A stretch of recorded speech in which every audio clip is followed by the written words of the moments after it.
ਤੁਸੀਂ ਸੁਣ ਰਹੇ ਹੋ ਨਾਨਕ ਸਿੰਘ ਦਾ ਨੋਵਲ ਪਿਆਰ ਦੀ ਦੁਨੀਆ ਅੰਕ 36ਵਾਂ। ਪ੍ਰੀਤਮ ਸਿੰਘ ਨੂੰ ਦਿੱਲੀ ਆਇਆ ਅੱਜ 6ਵਾਂ ਦਿਨ ਹੈ।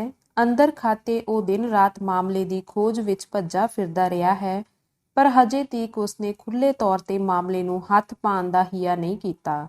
ਇਸ ਦਾ ਮਤਲਬ ਇਹ ਨਹੀਂ ਕਿ ਉਹ ਆਪਣੇ ਕੰਮ ਤੋਂ ਲਾਪਰਵਾਹ ਹੈ। ਉਸਨੇ CID ਦੇ ਕੁਝ ਇਤਬਾਰੀ ਕਰਮਚਾਰੀਆਂ ਦੀ ਮਦਦ ਨਾਲ ਪ੍ਰਭ ਦਿਆਲ ਦੇ ਗੁਪਤਗੜ੍ਹ ਉੱਤੇ ਨਿਗਰਾਨੀ ਰੱਖੀ ਹੋਈ ਹੈ, ਪਰ ਬੜੇ ਲੁਕਵੇਂ ਢੰਗ ਨਾਲ, ਤਾਂ ਜੋ ਕਿਸੇ ਨੂੰ ਰਤੀ ਮਾਸਾ ਵੀ ਸ਼ੱਕ ਨਾ ਪਵੇ। ਉਹ ਚਾਹੁੰਦਾ ਹੈ ਕਿ ਮਾਮਲੇ ਦੀਆਂ ਚਾਰੇ ਨੁਕਰਾਂ ਪੂਰੀ ਤਰ੍ਹਾਂ ਕਾਬੂ ਕਰਕੇ ਹੀ ਇਸ ਨੂੰ ਗਾਂਹ ਤੋਰਿਆ ਜਾਵੇ, ਪਰ ਇਹਨਾਂ 4-5 ਦਿਨਾਂ ਦੀ ਦੌੜ ਭੱਜ ਵਿੱਚ ਨਾ ਤਾਂ ਉਹਨੂੰ ਰੂਪ ਲਾਲ ਦੀ ਕੋਈ ਸੂਹ ਮਿਲੀ ਤੇ ਨਾ ਹੀ ਗੁਪਤਗੜ੍ਹ ਦਾ ਕੋਈ ਭੇਦ। ਉਧਰ ਪਤੀ ਦੇ ਵਿਛੋੜੇ ਵਿੱਚ ਮਨੋਰਮਾ ਦਾ ਦੁੱਖ ਪਲ-ਪਲ ਵੱਧਦਾ ਜਾਂਦਾ ਹੈ, ਜਿਸ ਨੂੰ ਪ੍ਰੀਤਮ ਸਿੰਘ ਦਾ ਦਿਲ ਬਰਦਾਸ਼ਤ ਨਹੀਂ ਕਰ ਸਕਦਾ। ਕਿਸੇ ਵੇਲੇ ਉਹਨੂੰ ਖਿਆਲ ਆਉਂਦਾ, ਮੁਮਕਨ ਹੈ ਵਿਚਾਰੇ ਰੂਪ ਲਾਲ ਦੀ ਜ਼ਿੰਦਗੀ ਖਤਮ ਹੀ ਕਰ ਦਿੱਤੀ ਗਈ ਹੋਵੇ, ਪਰ ਫਿਰ ਵੀ ਉਹਨੇ ਆਸ ਦਾ ਪੱਲਾ ਨਹੀਂ ਛੱਡਿਆ ਤੇ ਕੋਸ਼ਿਸ਼ ਜਾਰੀ ਰੱਖੀ। ਅੱਜ ਸਵੇਰੇ ਉੱਠਦਿਆਂ ਹੀ ਉਹਨੇ ਸਲਾਹ ਕੀਤੀ ਕਿ ਪੁਲਿਸ ਦਾ ਇੱਕ ਤਗੜਾ ਦਸਤਾ ਲੈ ਕੇ ਗੁਪਤਗੜ੍ਹ ਉੱਤੇ ਛਾਪਾ ਮਾਰਿਆ ਜਾਵੇ। ਹੋ ਸਕਦਾ ਹੈ ਰੂਪ ਲਾਲ ਕਿਤੇ ਉੱਥੇ ਹੀ ਕੈਦ ਕੀਤਾ ਗਿਆ ਹੋਵੇ। ਫਿਰ ਸੋਚਦਾ, ਜਦ ਤੱਕ ਉਸਦਾ ਰਸਤਾ ਨਾ ਲੱਭੇ ਤਦ ਤੱਕ ਉਸਦਾ ਕੋਈ ਲਾਭ ਨਹੀਂ, ਸਗੋਂ ਉਲਟਾ ਨੁਕਸਾਨ ਦਾ ਹੀ ਖਤਰਾ ਹੈ। ਸੁੰਦਰ ਦਾਸ ਦੇ ਮਕਾਨ ਤੇ ਬੈਠਾ ਉਹ ਇਨ੍ਹਾਂ ਹੀ ਖਿਆਲਾਂ ਵਿੱਚ ਗੁੰਮ ਸੀ ਕਿ ਡਾਕੀਏ ਨੇ ਉਹਨੂੰ ਇੱਕ ਚਿੱਠੀ ਦਿੱਤੀ। ਸਿਰਨਾਵੇਂ ਤੇ ਨਜ਼ਰ ਪੈਂਦਿਆਂ ਹੀ ਪ੍ਰੀਤਮ ਸਿੰਘ ਨੇ ਪੁਸ਼ਪਾ ਦੇ ਅੱਖਰ ਪਛਾਣ ਲਏ। ਲਿਫਾਫਾ ਖੋਲ ਕੇ ਉਸਨੇ ਪੜ੍ਹਨਾ ਸ਼ੁਰੂ ਕੀਤਾ। ਪਿਆਰੇ ਵੀਰਾਂ ਜੀ, ਪਿਆਰ ਭਰੀ ਪੱਤਰਿਕਾ ਪਹੁੰਚੀ। ਪਰਦੇਸ ਵਿੱਚ ਦਿਲ ਪਰਚਾਉਣ ਲਈ ਤੁਹਾਨੂੰ ਇੱਕ ਚੰਗਾ ਸਾਥੀ ਮਿਲ ਪਿਆ ਹੈ। ਇਹ ਪੜ੍ਹ ਕੇ ਮੈਨੂੰ ਖੁਸ਼ੀ ਹੋਈ। ਉਮੀਦ ਹੈ ਤੁਸੀਂ ਆਪਣੀ ਡਿਊਟੀ ਨੂੰ ਚੰਗੀ ਤਰ੍ਹਾਂ ਭੁਗਤਾ ਰਹੇ ਹੋਵੋਗੇ। ਇਸ ਸੰਬੰਧੀ ਇੱਕ ਵਾਕਿਏ ਦਾ ਜ਼ਿਕਰ ਤੁਹਾਡੇ ਅੱਗੇ ਕਰਨਾ ਚਾਹੁੰਦੀ ਹਾਂ। ਹੋ ਸਕਦਾ ਹੈ ਇਸ ਵਿੱਚੋਂ ਤੁਹਾਨੂੰ ਆਪਣੇ ਕੇਸ ਵਿੱਚ ਕੁਝ ਮਦਦ ਮਿਲ ਸਕੇ। ਗੱਲ ਇਹ ਹੈ ਕਿ ਭਾਵੇਂ ਮੈਂ ਤੇ ਤੁਸਾਂ 1000 ਵਾਰੀ ਬਾਪੂ ਜੀ ਨੂੰ ਮਨ੍ਹੇ ਕੀਤਾ ਕਿ ਉਹ ਕਾਨੂੰਨ ਤੇ ਅਖਲਾਕ ਤੋਂ ਵਿਰੁੱਧ ਕੋਈ ਕੰਮ ਨਾ ਕਰਿਆ ਕਰਨ, ਪਰ ਉਹਨਾਂ ਦੇ ਸੁਭਾਅ ਉੱਤੇ ਮੈਨੂੰ ਰੰਜ ਹੈ ਕਿ ਉਹ ਆਪਣੀ ਆਦਤ ਤੋਂ ਬਾਜ਼ ਨਹੀਂ ਆਉਂਦੇ। ਮੈਨੂੰ ਤਾਂ ਇਤਨਾ ਗੁੱਸਾ ਆਉਂਦਾ ਹੈ ਕਿ ਕਦੇ-ਕਦੇ ਕੁਝ ਖਾ ਕੇ ਮਰ ਜਾਣ ਨੂੰ ਜੀ ਕਰਦਾ ਹੈ। ਇੱਕ ਪਾਸੇ ਤੁਸੀਂ ਹੋ ਮੋਹ ਲਾਲਚ ਨੂੰ ਠੁਕਰਾ ਕੇ ਆਪਣੀ ਦਿਆਨਤਦਾਰੀ ਦਾ ਸਬੂਤ ਦੇ ਰਹੇ ਹੋ, ਪਰ ਦੂਜੇ ਪਾਸੇ ਬਾਪੂ ਜੀ ਪੈਸੇ ਨੂੰ ਹੀ ਸਭ ਕੁਝ ਸਮਝੀ ਬੈਠੇ ਹਨ ਤੇ ਜਾਣਦੇ ਹੋਏ ਵੀ ਤੁਸੀਂ ਉਹਨਾਂ ਦੀ ਛੱਡ ਕੇ ਰੱਬ ਦੀ ਸਿਫਾਰਿਸ਼ ਨਹੀਂ ਮੰਨੋਗੇ। ਫਿਰ ਵੀ ਜਿਸ ਪਾਸੋਂ ਜੋ ਕੁਝ ਵਸੂਲ ਹੋ ਸਕੇ ਕਰ ਹੀ ਲੈਂਦੇ ਹਨ। ਤੁਹਾਨੂੰ ਜਿਸ ਮਾਮਲੇ ਬਾਰੇ ਲਿਖਣ ਲੱਗੀ ਹਾਂ ਇਹ ਵੀ ਇਹੋ ਜਿਹਾ ਹੈ। ਕੱਲ ਲੋਡੇ ਵੇਲੇ ਜਦ ਮੈਂ ਉੱਤੇ ਆਈ ਤਾਂ ਬਾਪੂ ਹੋਰਾਂ ਦਾ ਕਮਰਾ ਬੰਦ ਵੇਖਿਆ। ਅੰਦਰੋਂ ਗੱਲਾਂ ਦੀ ਆਵਾਜ਼ ਆ ਰਹੀ ਸੀ। ਮੈਂ ਮਲਕੜੇ ਜਿਹੇ ਬੂਹੇ ਨਾਲ ਲਾ ਕੇ ਸੁਣਨ ਲੱਗ ਪਈ। ਕੋਈ ਓਪਰਾ ਆਦਮੀ ਬਾਪੂ ਹੋਰਾਂ ਨੂੰ ਕਹਿ ਰਿਹਾ ਸੀ, ਮੈਂ ਉਚੇਚਾ ਦਿੱਲੀੋਂ ਸਿਰਫ ਤੁਹਾਨੂੰ ਮਿਲਣ ਲਈ ਆਇਆ ਹਾਂ। ਜੇ ਤੁਸੀਂ ਆਪਣੇ ਸਰਦਾਰ ਹੋਰਾਂ ਨੂੰ ਕਹਿ ਕੇ ਇਸ ਮਾਮਲੇ ਨੂੰ ਰਫਾ ਦਫਾ ਕਰਵਾ ਸਕੋ ਤਾਂ ਮੈਂ ਤੁਹਾਡੀ ਹਰ ਇੱਕ ਸੇਵਾ ਕਰਨ ਨੂੰ ਤਿਆਰ ਹਾਂ। ਫਿਰ ਬਾਪੂ ਹੋਰਾਂ ਦੇ ਬੋਲਣ ਦੀ ਆਵਾਜ਼ ਆਈ। ਉਹ ਉਸ ਨੂੰ ਕਹਿ ਰਹੇ ਸਨ, ਰਫਾ ਦਫਾ ਤਾਂ ਮੈਂ ਕਰਵਾ ਦਿਆਂਗਾ। ਤੁਸੀਂ ਜਾਣਦੇ ਹੋ ਮੇਰਾ ਪੁੱਤਰ ਮੇਰੇ ਆਖੇ ਤੋਂ ਬਾਹਰ ਨਹੀਂ ਜਾ ਸਕਦਾ, ਕਿਉਂਕਿ ਮਾਮਲਾ ਬੜਾ ਸੰਗੀਨ ਹੈ। ਇਸ ਲਈ ਕੇਸ ਨੂੰ ਬਿਲਕੁਲ ਛੱਡ ਦੇਣਾ ਮਾਲੂਮ ਹੁੰਦਾ ਹੈ, ਪਰ ਜਿਵੇਂ ਤੁਸੀਂ ਕਹਿੰਦੇ ਹੋ ਇਦਾਂ ਹੀ ਸਹੀ। ਇਸ ਲਈ ਘੱਟੋ ਘੱਟ 2000 ਤੁਹਾਨੂੰ ਦੇਣਾ ਪਵੇਗਾ। ਇਸ ਦੇ ਉੱਤਰ ਵਿੱਚ ਉਸ ਆਦਮੀ ਨੇ ਬਥੇਰੇ ਮਿੰਨਤਾਂ ਤਰਲੇ ਕੀਤੇ ਕਿ ਕੁਝ ਘੱਟ ਕਰਨ, ਪਰ ਬਾਪੂ ਜੀ ਨੇ ਇੱਕ ਪੈਸਾ ਵੀ ਘੱਟ ਕਰਨਾ ਨਾ ਮੰਨਿਆ। ਅਖੀਰ ਉਹ ਕਹਿਣ ਲੱਗਾ, ਅੱਛਾ ਇਹ ਲਓ 1000 ਰੁਪਈਆ ਤੇ ਬਾਕੀ 1000 ਤੁਹਾਨੂੰ ਅੱਜ ਤੋਂ ਚੌਥੇ ਦਿਨ ਪਹੁੰਚ ਜਾਏਗਾ। ਹਾਲੇ ਮੈਂ ਇੰਨੇ ਹੀ ਲਿਆਂਦੇ ਸਨ। ਬਾਕੀਆਂ ਲਈ ਅੱਜ ਹੀ ਦਿੱਲੀ ਆਪਣੇ ਮਾਲਕ ਨੂੰ ਚਿੱਠੀ ਭੇਜ ਦਿੰਦਾ ਹਾਂ। ਉਹਨਾਂ ਦੀਆਂ ਇੰਨੀਆਂ ਗੱਲਾਂ ਸੁਣਨ ਤੋਂ ਬਾਅਦ ਮੈਂ ਕੇਵਲ 1-2 ਗੱਲਾਂ ਹੀ ਹੋਰ ਸੁਣ ਸਕੀ। ਬਾਪੂ ਜੀ ਨੇ ਪੁੱਛਿਆ, ਤੁਹਾਡਾ ਡੇਰਾ ਕਿੱਥੇ ਹੈ? ਉਸਨੇ ਉੱਤਰ ਦਿੱਤਾ, ਅੰਮ੍ਰਿਤਸਰ ਹੋਟਲ ਵਿੱਚ। ਇਸ ਤੋਂ ਬਾਅਦ ਮੈਂ ਸਮਝ ਕੇ ਕਿ ਗੱਲ ਖਤਮ ਹੋ ਗਈ ਹੈ ਆਪਣੇ ਕਮਰੇ ਵਿੱਚ ਚਲੀ ਗਈ। ਜਦ ਮੈਂ ਫਿਰ ਵਾਪਸ ਨਿਕਲੀ ਤਾਂ ਉਸ ਆਦਮੀ ਨੂੰ ਬਾਪੂ ਹੋਰਾਂ ਸਣੇ ਬਾਹਰ ਨਿਕਲਦਿਆਂ ਵੇਖਿਆ। ਉਸ ਦਾ ਕੱਦ ਮਧਰਾ, ਰੰਗ ਪੱਕਾ, ਮੂੰਹ ਤੇ ਮਾਤਾ ਦੇ ਦਾਗ ਤੇ ਖੱਬੀ ਅੱਖ ਵਿੱਚ ਫੋਲਾ ਸੀ। ਕੁਝ ਲੰਘਾ ਕੇ ਤੁਰਦਾ ਸੀ, ਨਾ ਉਸ ਦਾ ਮੁਲਕ ਰਾਜ ਸੀ। ਤੁਸੀਂ ਕਦੋਂ ਤੱਕ ਵਾਪਸ ਆਓਗੇ? ਬਾਪੂ ਜੀ ਤੇ ਮਾਤਾ ਜੀ ਵੱਲੋਂ ਤੁਹਾਨੂੰ ਬਹੁਤ-ਬਹੁਤ ਪਿਆਰ। ਤੁਹਾਡੀ ਪੁਸ਼ਪਾ। ਪ੍ਰੀਤਮ ਸਿੰਘ ਚਿੱਠੀ ਪੜ੍ਹਦਿਆਂ ਖੁਸ਼ੀ ਨਾਲ ਭੁੜਕ ਉੱਠਿਆ। ਉਸਨੇ ਸੁੰਦਰ ਦਾਸ ਨੂੰ ਸਾਰੀ ਚਿੱਠੀ ਪੜ੍ਹ ਕੇ ਸੁਣਾਈ ਤੇ ਨਾਲ ਹੀ ਕਿਹਾ, ਡਾਕਟਰ ਜੀ, ਪੁਸ਼ਪਾ ਨੇ ਤਾਂ ਕਮਾਲ ਹੀ ਕਰ ਦਿੱਤਾ। ਇਸਨੇ ਤਾਂ ਮੇਰੀਆਂ ਬਹੁਤ ਸਾਰੀਆਂ ਔਕੜਾਂ ਦੂਰ ਕਰ ਦਿੱਤੀਆਂ ਨੇ। ਬਸ ਹੁਣ ਮਾਰ ਲਿਆ ਮੋਰਚਾ। ਇਸ ਕਾਮਯਾਬੀ ਦਾ ਸਿਹਰਾ ਪੁਸ਼ਪਾ ਦੇ ਸਿਰ ਹੋਵੇਗਾ। ਸੁੰਦਰ ਦਾਸ ਨੇ ਉੱਤਰ ਦਿੱਤਾ, ਵਾਕਈ ਇਹ ਕੰਮ ਪੁਸ਼ਪਾ ਨੇ ਬੜੀ ਉੱਚੀ ਕਾਬਲੀਅਤ ਦਾ ਕੀਤਾ ਹੈ। ਮੇਰਾ ਖਿਆਲ ਹੈ ਉਹ ਸ਼ਖਸ ਹੁਣ ਆਪਣੇ ਮਾਲਕ ਤੋਂ ਹੋਰ ਰੁਪਏ ਮੰਗਵਾ ਭੇਜੇਗਾ ਤੇ ਇਸ ਉਡੀਕ ਵਿੱਚ ਉਹ ਜ਼ਰੂਰ ਅੰਮ੍ਰਿਤਸਰ ਵਿੱਚ ਕੁਝ ਦਿਨ ਟਿਕੇਗਾ। ਹਾਂ, ਤੇ ਮੈਂ ਅੱਜ ਹੀ ਅੰਮ੍ਰਿਤਸਰ ਦੀ ਪੁਲਿਸ ਨੂੰ ਉਸ ਦੇ ਹੁਲੀਏ ਤੇ ਪਤੇ ਸਮੇਤ ਤਾਰ ਦਿੰਦਾ ਹਾਂ। ਉਹ ਉਸ ਦੀ ਨਿਗਰਾਨੀ ਰੱਖੇਗੀ। ਜਦ ਸਾਰਾ ਕੰਮ ਠੀਕ ਹੋ ਜਾਵੇਗਾ ਤਾਂ ਗ੍ਰਿਫਤਾਰ ਕਰਵਾ ਕੇ ਇੱਥੇ ਮੰਗਾ ਲਵਾਂਗੇ ਤੇ ਉਸ ਪਾਸੋਂ ਕਾਫੀ ਭੇਦ ਕੱਢ ਲਵਾਂਗਾ। ਤੁਹਾਡਾ ਕਹਿਣਾ ਠੀਕ ਹੈ, ਪਰ ਮੇਰਾ ਖਿਆਲ ਹੈ ਉਸਨੂੰ ਇੱਥੇ ਨਹੀਂ ਮੰਗਾਉਣਾ ਚਾਹੀਦਾ। ਤਾਂ ਮੈਂ ਦਿੱਲੀ ਦੇ ਲਾਗਲੇ ਸਟੇਸ਼ਨ ਤੇ ਉਹਨੂੰ ਮੰਗਵਾ ਲਵਾਂਗਾ। ਹਾਂ, ਇਹ ਠੀਕ ਹੈ। ਤੇ ਦੂਜਾ ਮੇਰਾ ਖਿਆਲ ਹੈ ਉਸਨੇ ਉਹ ਲਾਲਾ ਨੂੰ ਰੁਪਏ ਲਈ ਚਿੱਠੀ ਜ਼ਰੂਰ ਲਿਖੀ ਹੋਵੇਗੀ। ਉਸ ਚਿੱਠੀ ਨੂੰ ਵੀ ਕਾਬੂ ਕਰਨਾ ਚਾਹੀਦਾ ਹੈ। ਜ਼ਰੂਰ, ਜੇ ਚਿੱਠੀ ਕਾਬੂ ਆ ਗਈ ਫਿਰ ਤਾਂ ਕੰਮ ਹੀ ਰਾਸ ਹੈ। ਮਖੌਲ ਨਾਲ ਪ੍ਰੀਤਮ ਸਿੰਘ ਨੇ ਕਿਹਾ, ਪਰ ਡਾਕਟਰ ਜੀ, ਤੁਹਾਡੀ ਬਾਬਤ ਤਾਂ ਪੁਸ਼ਪਾ ਨੇ ਇੱਕ ਸਤਰ ਵੀ ਨਹੀਂ ਲਿਖੀ। ਉਹ ਹੱਸ ਕੇ ਚੁੱਪ ਕਰ ਰਿਹਾ। ਪ੍ਰੀਤਮ ਸਿੰਘ ਨੇ ਫਿਰ ਟਕੋਰ ਕੀਤੀ, ਸ਼ਾਇਦ ਉਹ ਤੁਹਾਡੇ ਉੱਤੇ ਨਾਰਾਜ਼ ਹੈ। ਤੁਸੀਂ ਜਦ ਤੱਕ ਉਸ ਤੋਂ ਆਪਣੀ ਗਲਤੀ ਦੀ ਮੁਆਫੀ ਨਹੀਂ ਮੰਗੋਗੇ ਉਹ ਕਦੇ ਨਹੀਂ ਮੰਨੇਗੀ। ਉਹ ਬੋਲਿਆ, ਖੈਰ ਇਹ ਗੱਲਾਂ ਤਾਂ ਫਿਰ ਵੀ ਹੋ ਜਾਣਗੀਆਂ, ਪਹਿਲਾਂ ਤੁਸੀਂ ਜਾ ਕੇ ਆਪਣਾ ਕੰਮ ਕਰੋ। ਜੇ ਸ਼ਿਕਾਰ ਹੱਥੋਂ ਨਿਕਲ ਗਿਆ ਤਾਂ ਸਾਰਾ ਗੂੜ ਗੋਹਾ ਹੋ ਜਾਏਗਾ। ਪ੍ਰੀਤਮ ਸਿੰਘ ਜਾਣ ਲਈ ਉੱਠਦਾ ਹੋਇਆ ਬੋਲਿਆ, ਆਪਣੇ ਸ਼ਿਕਾਰ ਨਾਲੋਂ ਮੈਨੂੰ ਤੁਹਾਡੇ ਸ਼ਿਕਾਰ ਦਾ ਬਹੁਤਾ ਫਿਕਰ ਹੈ। ਜਾਓ ਜਾਓ, ਤੁਰਦੇ ਹੋਵੋ, ਕਹਿ ਕੇ ਸੁੰਦਰਦਾਸ ਨੇ ਉਸ ਨੂੰ ਬੂਹਿਓਂ ਬਾਹਰ ਕੱਢਿਆ। ਪ੍ਰੀਤਮ ਸਿੰਘ ਸਭ ਤੋਂ ਪਹਿਲਾਂ ਤਾਰ ਘਰ ਗਿਆ ਤੇ ਫਿਰ ਜਰਨਲ ਪੋਸਟ ਆਫਿਸ ਵਿੱਚ ਜਾ ਕੇ ਪੋਸਟ ਮਾਸਟਰ ਨੂੰ ਕਿਹਾ ਕਿ ਦਿੱਲੀ ਦੇ ਇਲਾਕੇ ਦੀ ਸਾਰੀ ਡਾਕ ਬਾਹਰੋਂ ਆਈ ਹੋਈ ਵੀ ਤੇ ਜਾਣ ਵਾਲੀ ਵੀ ਮੇਥੋਂ ਚੈੱਕ ਕਰਾਈ ਜਾਵੇ।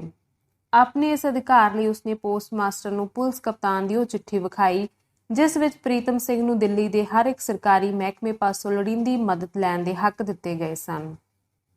ਇਸ ਤੋਂ ਬਾਅਦ ਉਹਨੇ ਹੋਰ ਕੁਝ ਨਾ ਦੱਸਿਆ। ਪੋਸਟ ਮਾਸਟਰ ਨੇ ਸਿਰ ਨਿਵਾ ਕੇ ਪ੍ਰਵਾਨ ਕੀਤਾ।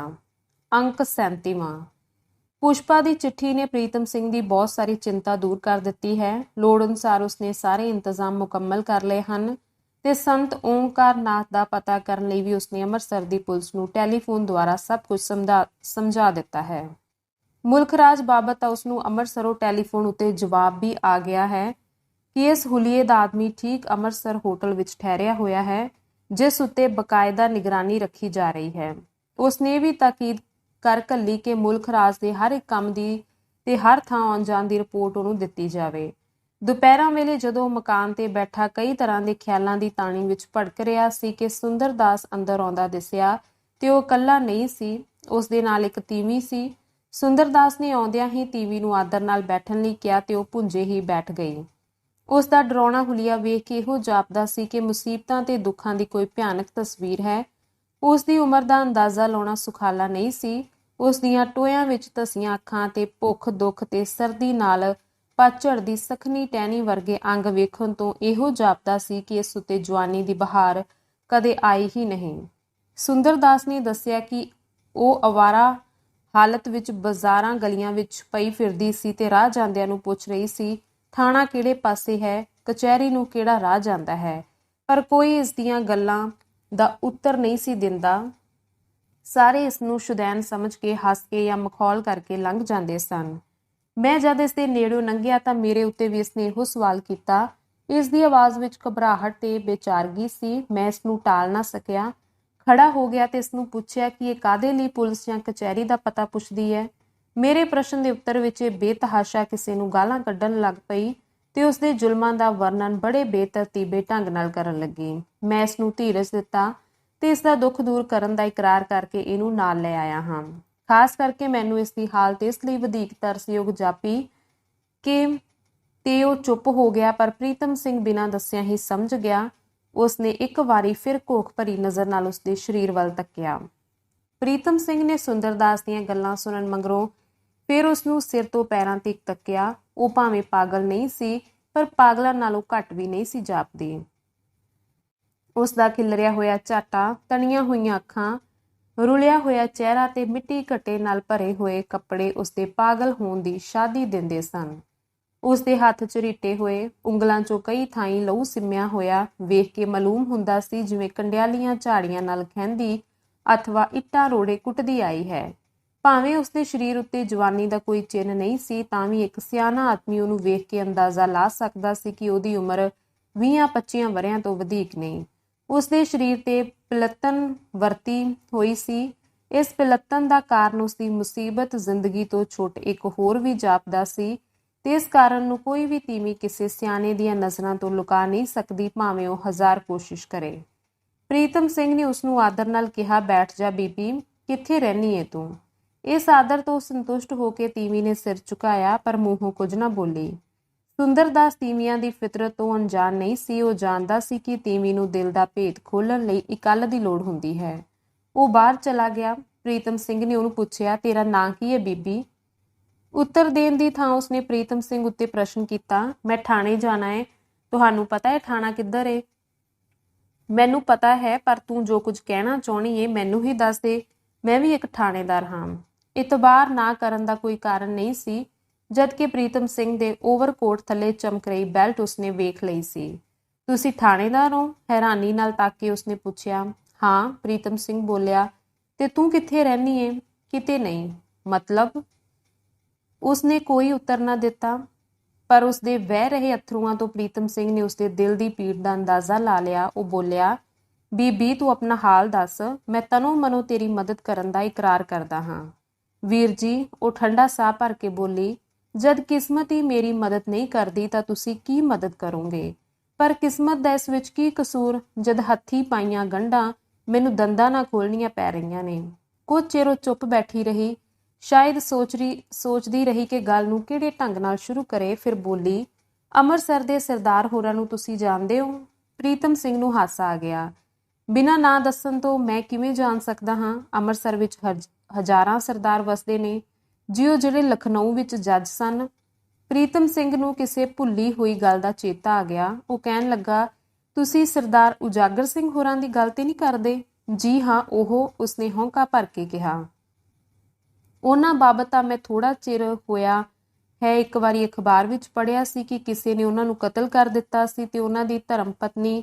ਕਹਿੰਦਾ ਪ੍ਰੀਤਮ ਸਿੰਘ ਚੁੱਪ ਹੋ ਗਿਆ। ਸ਼ਰਮ ਨਾਲ ਟੀਵੀ ਦਾ ਸਿਰ ਨਿਉ ਗਿਆ। ਉਸਦੀਆਂ ਅੱਖਾਂ ਪੈਰਾਂ ਤੇ ਗੱਡੀਆਂ ਗਈਆਂ। ਇਹਦੇ ਨਾਲ ਇੱਕ ਦੂਸਰੀ ਗੱਲ ਦਾ ਵੀ ਪ੍ਰੀਤਮ ਸਿੰਘ ਨੂੰ ਚੇਤਾ ਆਇਆ। ਉਸ ਅਖਬਾਰ ਵਿੱਚ ਸ਼ਾਇਦ ਉਹਨੇ ਇਹ ਵੀ ਪੜ੍ਹਿਆ ਸੀ, ਇਹ ਦਿੱਲੀ ਦੇ ਕੁਝ ਬਦਮਾਸ਼ਾਂ ਦੀ ਕਰਤੂਤ ਜਾਪਦੀ ਏ, ਤਾਂ ਕਿ ਇਸ ਮਾਮਲੇ ਦਾ ਸਬੰਧ ਵੀ ਇਸੇ ਕੇਸ ਨਾਲ ਹੈ। ਇਹ ਖਿਆਲ ਕਰਨ ਤੋਂ ਬਾਅਦ ਉਸਨੇ ਤੀਵੀਂ ਨੂੰ ਪੁੱਛਿਆ, ਅੱਛਾ ਬੀਬੀ, ਤੂੰ ਵੇਰਵੇ ਨਾਲ ਸਭ ਕੁਝ ਦੱਸ। ਦਿਲ ਨੂੰ ਮਜ਼ਬੂਤ ਕਰਕੇ ਉਹ ਬੋਲੀ, ਮੇਰਾ ਨਾਂ ਗੰਗਾ ਦਈ ਹੈ। ਉਹਨਾਂ ਪਿਛਲੀ ਉਮਰੇ ਮੇਰੇ ਨਾਲ ਵਿਆਹ ਕਰਾਇਆ ਸੀ। ਉਹਨਾਂ ਦਾ ਮੇਰੇ ਨਾਲ ਬੜਾ ਪਿਆਰ ਸੀ। ਉਹਨਾਂ ਦੀ ਪਹਿਲੀ ਵਹੁਟੀ ਵੀ ਹੈ ਸੀ, ਇੱਕ ਮੁਤਬੰਨਾ ਵੀ। ਇੱਕ ਵਾਰੀ ਲਖਨਊ ਵਿੱਚ ਇੱਕ ਸੰਤ ਆਇਆ। ਮੈਨੂੰ ਕੀ ਪਤਾ ਸੀ ਉਹ ਕਸਾਈ ਹੈ। ਮੈਨੂੰ ਇੱਕ ਬੁੱਢੜੀ ਨੇ, ਜਿਸ ਦਾ ਨਾਂ ਮਾਈ ਚੰਦੋ ਸੀ, ਕਈ ਤਰ੍ਹਾਂ ਦੀਆਂ ਭੁਲਾਣੀਆਂ ਦੇ ਕੇ ਉਸਨੇ ਮੈਨੂੰ ਉਸਦੇ ਜਾਲ ਵਿੱਚ ਫਸਾ ਦਿੱਤਾ। ਉਸਦੀਆਂ ਕਈ ਕਰਾਮਾਤਾਂ ਉੱਤੇ ਮੈਂ ਭੁੱਲ ਗਈ। ਇਸ ਤੋਂ ਅੱਗੇ ਉਹ ਬੋਲ ਨਾ ਸਕੀ। ਉਸਦੀ ਆਵਾਜ਼ ਭਰੜਾ ਗਈ। ਥੋੜੇ ਚਿਰ ਪਿੱਛੋਂ ਅੱਖਾਂ ਪੂੰਝ ਕੇ ਉਹ ਫਿਰ ਬੋਲੀ, ਮੇਰੀ ਉਸ ਸੰਤ ਉੱਤੇ ਬੜੀ ਸ਼ਰਧਾ ਹੋ ਗਈ। ਵਿੱਚੋਂ ਹੀ ਪ੍ਰੀਤਮ ਸਿੰਘ ਨੇ ਪੁੱਛਿਆ, ਤੇ ਉਸ ਸੰਤ ਦਾ ਨਾਂ ਕੀ ਸੀ? ਓਂਕਾਰਨਾਥ। ਗੰਗਾ ਦਈ ਨੇ ਬੁੱਲ ਟੁੱਕ ਕੇ ਉੱਤਰ ਦਿੱਤਾ। ਓਂਕਾਰਨਾਥ ਦਾ ਨਾਂ ਸੁਣਿਆ ਪ੍ਰੀਤਮ ਸਿੰਘ ਸਮਝ ਗਿਆ ਉਸਨੂੰ ਇਸੇ ਸੰਤ ਦੀ ਭਾਲ ਸੀ। ਗੰਗਾ ਦਈ ਨੇ ਫਿਰ ਕਹਿਣਾ ਸ਼ੁਰੂ ਕੀਤਾ, ਮੈਂ ਉਸ ਪਾਸੋਂ ਗੁਰਮੰਤਰ ਲਿਆ ਤੇ ਗੁਰੂ ਸਮਝ ਕੇ ਉਸਦੀ ਸੇਵਾ ਪੂਜਾ ਕਰਦੀ ਸਾਂ। ਸੰਤ ਨੇ ਮੇਰੇ ਦਿਲ ਵਿੱਚ ਇਹ ਗੱਲ ਪੱਕੀ ਤਰ੍ਹਾਂ ਬਿਠਾ ਦਿੱਤੀ ਕਿ ਮੇਰੇ ਪਤੀ ਦਾ ਸੰਯੋਗ ਮੇਰੇ ਲਈ ਬੜਾ ਕੁਲਸ਼ਣਾ ਤੇ ਨੈਸ਼ ਹੈ। 10-15 ਦਿਨ ਵਿੱਚ ਹੀ ਪਤੀ ਵੱਲੋਂ ਮੇਰਾ ਦਿਲ ਉਸਨੇ ਖੱਟਾ ਕਰ ਦਿੱਤਾ। ਆਖਿਰ ਇੱਕ ਰਾਤ ਉਹ ਮੈਨੂੰ ਲੈ ਭੱਜਿਆ। ਉਸ ਦੀਆਂ ਭਲੋਣੀਆਂ ਵਿੱਚ ਆ ਕੇ ਮੈਂ ਸਭ ਕੁਝ ਭੁੱਲ ਗਈ। ਉਸ ਪਾਪੀ ਦੇ ਆਖੇ ਲੱਗ ਕੇ ਮੈਂ ਘਰੋਂ ਹਜ਼ਾਰਾਂ ਰੁਪਈਆਂ ਦਾ ਗਹਿਣਾ ਤੇ ਨਕਦੀ ਵੀ ਲੈਂਦੀ ਆਈ, ਜਿਹੜੀ ਉਹ ਕਹਿੰਦਾ ਸੀ ਕਿ ਧਰਮ ਦੇ ਕੰਮਾਂ ਤੇ ਖਰਚ ਕੀਤੀ ਜਾਵੇਗੀ। ਪਰ ਪਿੱਛੋਂ ਉਸਨੇ ਮੇਥੋਂ ਸਭ ਕੁਝ ਖੋਹ ਖਾ ਕੇ ਉਸ ਦੀ ਲਾਗਤ ਨਾਲ ਆਪਣਾ ਇੱਕ ਮਕਾਨ ਉਸਾਰ ਲਿਆ। ਪਿੱਛੋਂ ਮੈਨੂੰ ਪਤਾ ਲੱਗਾ ਕਿ ਮੇਰੇ ਪਤੀ ਨੂੰ ਉਸੇ ਰਾਤ ਕਤਲ ਕਰ ਦਿੱਤਾ ਗਿਆ ਸੀ। ਇਹ ਵੀ ਉਸੇ ਸੰਤ ਦਾ ਕਾਰਾ ਸੀ। ਪਹਿਲ ਤਾਂ ਉਹ ਮੇਰੀ ਬੜੀ ਖਾਤਰ ਕਰਦਾ ਸੀ, ਪਰ ਕੁਝ ਚਿਰ ਬਾਅਦ ਮੈਨੂੰ ਬਰਬਾਦ ਕਰਕੇ ਉਹ ਹੋਰ ਪਾਸੇ ਝੱਕਣ ਲੱਗ ਪਿਆ। ਕਈਆਂ ਵਿਚਾਰੀਆਂ ਦੇ ਝੁੱਗੇ ਉਸਨੇ ਚੌੜ ਚਪੱਟ ਕੀਤੇ। ਮੈਂ ਬਥੇਰਾ ਰੋਂਦੀ ਕੁਰਲਾਂਦੀ, ਪਰ ਮੇਰੀ ਕੋਈ ਪੇਸ਼ ਨਹੀਂ ਸੀ ਜਾਂਦੀ। ਅਖੀਰ ਮੈਂ ਇਤਨੀ ਦੁਖੀ ਹੋ ਗਈ ਕਿ ਸਾਰਾ ਦਿਨ ਰੋਂਦੀ ਰਹਿੰਦੀ ਸਾਂ। ਕਿੰਨੇ ਦਿਨ ਰੋਟੀ ਨਹੀਂ ਸਾਂ ਖਾਂਦੀ, ਪਰ ਉਹ ਮੇਰੀ ਕੋਈ ਪਰਵਾਹ ਨਹੀਂ ਸੀ ਕਰਦਾ, ਸਗੋਂ ਮੇਰੇ ਸਾਹਮਣੇ ਕੁਕਰਮ ਕਰਦਾ ਤੇ ਮੈਨੂੰ ਸਾੜਦਾ ਤਪਾਉਂਦਾ ਰਹਿੰਦਾ ਸੀ। ਮੈਂ ਅੰਦਰੇ ਅੰਦਰ ਸੜਦੀ ਰਹਿੰਦੀ ਸਾਂ, ਪਰ ਬਾਹਰ ਕਿਸੇ ਦੇ ਸਾਹਮਣੇ ਧੂੰਆਂ ਨਹੀਂ ਸਾਂ ਕੱਢਦੀ। ਪ੍ਰੀਤਮ ਸਿੰਘ ਨੇ ਪੁੱਛਿਆ, ਤੇ ਤੂੰ ਪੁਲਿਸ ਪਾਸ ਉਸ ਬਦਮਾਸ਼ ਦੀ ਰਿਪੋਰਟ ਕਿਉਂ ਨਾ ਕੀਤੀ? ਸ਼ਰਮਿੰਦਗੀ ਨਾਲ ਮੂੰਹ ਨੀਵਾਂ ਕਰਕੇ ਉਹ ਬੋਲੀ, ਮੈਂ ਨਹੀਂ ਸਾਂ ਕਰ ਸਕਦੀ। ਪਰ ਕਿਉਂ, ਜਦ ਕਿ ਉਹ ਤੈਨੂੰ ਇੰਨੇ ਤਸੀਹੇ ਦਿੰਦਾ ਸੀ? ਕੀ ਦੱਸਾਂ, ਤੁਸੀਂ ਭਰਾਵਾਂ ਦੇ ਥਾਂ ਦੱਸਦਿਆਂ ਸ਼ਰਮ ਆਉਂਦੀ ਹੈ। ਮੇਰੇ ਪਾਪ ਨੇ ਮੇਰੇ ਬੁੱਲਾਂ ਤੇ ਜ਼ੰਦਰਾ ਮਾਰਿਆ ਹੋਇਆ ਸੀ। ਤੇ ਉਹ ਇਸ ਤਰ੍ਹਾਂ ਸੁਕੜਨ ਲੱਗੀ ਮਾਨੋ ਪ੍ਰੀਤਮ ਸਿੰਘ ਦੇ ਸਾਹਮਣੇ ਆਪਣੇ ਸਰੀਰ ਨੂੰ ਲੁਕੋ ਲੈਣਾ ਚਾਹੁੰਦੀ ਸੀ। ਪ੍ਰੀਤਮ ਸਿੰਘ ਨੇ ਇਸ ਮਾਮਲੇ ਨੂੰ ਹੋਰ ਘੋਖਣਾ ਠੀਕ ਨਾ ਸਮਝਿਆ, ਜਦਕਿ ਇਸ ਦੇ ਉੱਤਰ ਵਿੱਚ ਗੰਗਾ ਦੇਈ ਦਾ ਸਰੀਰ ਹੀ ਮੂੰਹੋਂ ਬੋਲ ਕੇ ਸਾਰਾ ਭੇਤ ਦੱਸ ਰਿਹਾ ਸੀ। ਉਸਨੇ ਫਿਰ ਪੁੱਛਿਆ, ਤੇ ਇਸ ਤੋਂ ਬਾਅਦ ਉਸਨੇ ਤੁਹਾਨੂੰ ਘਰੋਂ ਕੱਢ ਦਿੱਤਾ? ਨਹੀਂ, ਮੈਨੂੰ ਕੈਦ ਕਰ ਦਿੱਤਾ। ਕਿੰਨਾ ਕੁ ਚਿਰ ਹੋਇਆ ਹੈ ਇਸ ਗੱਲ ਨੂੰ? ਹਫ਼ਤਾ ਕੁ। ਕਿਸ ਕਸੂਰ ਬਦਲੇ? ਕਸੂਰ ਇਹੋ ਕਿ ਮੇਰੇ ਕੋਲੋਂ ਉਹਨੂੰ ਕੋਈ ਸੁੱਖ ਨਹੀਂ ਸੀ, ਸਗੋਂ ਉਲਟਾ ਬਦਨਾਮੀ ਦਾ ਡਰ ਸੀ। ਕਿਸੇ ਨਾ ਕਿਸੇ ਹੀਲੇ ਉਹ ਮੈਥੋਂ ਪੱਲਾ ਛੁਡਾਉਣਾ ਚਾਹੁੰਦਾ ਸੀ, ਪਰ ਉਹ ਮੈਨੂੰ ਛੱਡ ਵੀ ਨਹੀਂ ਸੀ ਸਕਦਾ। ਉਸ ਨੂੰ ਡਰ ਸੀ ਕਿ ਮੈਂ ਉਹਨੂੰ ਭੰਡ ਦਿਆਂਗੀ। ਅੱਜ ਤੋਂ 7-8 ਦਿਨ ਪਹਿਲਾਂ ਦੀ ਗੱਲ ਹੈ ਕਿ ਉਹ ਘਰ ਨਹੀਂ ਸੀ ਤੇ ਉਸ ਦੇ ਨਾਂ ਦੀ ਇੱਕ ਚਿੱਠੀ ਮੇਰੇ ਹੱਥ ਆ ਗਈ। ਮੈਂ ਖੋਲ ਕੇ ਪੜ੍ਹੀ। ਇਹ ਅੰਮ੍ਰਿਤਸਰ ਦੀ ਕਿਸੇ ਮੀਰਾ ਬਾਈ ਵੱਲੋਂ ਸੀ, ਜਿਸ ਨੇ ਉਹਨੂੰ ਝਟਪਟ ਸੱਦਿਆ ਸੀ। ਮੈਨੂੰ ਉਹਦੀ ਇਸ ਨਵੀਂ ਕਰਤੂਤ ਤੇ ਗੁੱਸਾ ਆਇਆ। ਮੈਂ ਉਸ ਨਾਲ ਲੜ ਪਈ। ਉਹਨੇ ਗੁੱਸੇ ਵਿੱਚ ਆ ਕੇ ਮੈਨੂੰ ਇੱਕ ਅਜਿਹੀ ਥਾਂ ਕੈਦ ਕਰ ਦਿੱਤਾ ਜਿੱਥੋਂ ਉਸਦਾ ਖਿਆਲ ਸੀ ਮੈਂ ਜਿਉਂਦੇ ਜੀ ਨਿਕਲ ਨਹੀਂ ਸਕਾਂਗੀ, ਵਿੱਚ ਹੀ ਭੁੱਖੀ ਧਿਆਈ ਮਰ ਜਾਵਾਂਗੀ। ਤੇ ਤੈਨੂੰ ਕਿੱਥੇ ਪਹੁੰਚਾਇਆ ਗਿਆ?